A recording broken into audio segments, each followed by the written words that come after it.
গ্রামের থেকে আসার সময় শাশুড়ি মাকে চাচি শাশুড়ি ভাবি কত কিছু দিয়ে দিল। তো কিছু হলেও কিন্তু এগুলা আমাদের কাছে অনেক মূল্যবান জিনিস, কারণ তারা যে আমাদের কথা ভাবে এটাই কিন্তু আমাদের কাছে খুবই ভালো লাগে। আসসালামু আলাইকুম, সবাই কেমন আছেন? আশা করতেছি আল্লাহর রহমতে ভালো আছেন। কয়েকদিন ধরে ভিডিও দেওয়া হচ্ছে না। এর আগে বলেছিলাম যে আমার শাশুড়ি মা গ্রামের বাড়িতে বেড়াতে গিয়েছিল। তার সময় ভাবি চাচি কি কি দিয়ে দিল, আর এগুলা দিয়ে কিন্তু আজকে আমি বিকেলের নাস্তাও বানিয়ে ফেলবো। কাগজি লেবুগুলা ছিল আমার চাচি শাশুড়ির নিজের লাগানো গাছের, আর চালটাগুলা ছিল ভাবির গাছের। ভাবি 6টার মতো চালটা দিয়েছিল। চাচি বেশ অনেকগুলা কাগজি লেবু পাঠিয়েছে। ওদের কার সাথে এরকম হয় যে ভিডিও করতে গেলে এই যে ছোট্ট সোনারা আছে দাঁড়িয়ে থাকবে, সবসময় ডিস্টার্ব করবে। আমার তো ভিডিও করার সময় বাচ্চা থেকে বড় সবাই যে এরকম করে এসে পাশে দাঁড়িয়ে থাকে, হয় পা দেখা যায়, না হয় হাত দেখা যায়।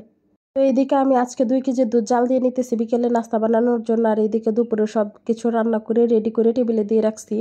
এখানে ভাজি, শাক, মুহিত মনার তরকারি, ডাল আর মাছ ভোনা। যে দিন ধরে ভিডিও দিতে পারতেছি না, আপনারা যারা আমার ভিডিও দেখেন তারা কিন্তু অবশ্যই বুঝতে পারছেন যে আমার কণ্ঠটা একদম ভেঙে গেছে।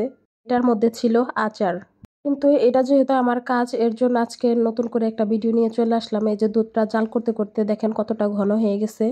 শুধু কিন্তু এইবারই না, প্রত্যেকবার আসার সময় ভাবি যে বা চাচি এরা কিছু না কিছু দিয়েই দিবে।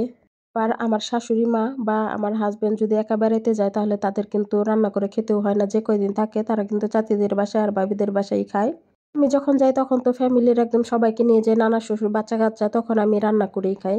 বলতে বলতে এই যে বিকালে বাচ্চাদের জন্য সেমাইটা আমি রান্না করে নিতেছি। দিন গ্রামের বাড়ি থেকে একদম ফ্রেশ ফ্রেশ দুধ আনা হয়, আমি কিন্তু সেই দিনই বাচ্চাদের জন্য বেশ অনেকটা পরিমাণে নাস্তা বানিয়ে রাখি। ফ্রেশ দুধের খাবার খেতে একটু অন্যরকমই মজা হয়। এর ভিডিও আর বেশি বড় করব না, তো সবাই ভালো থাকবেন। আল্লাহ হাফেজ। আসসালামু আলাইকুম।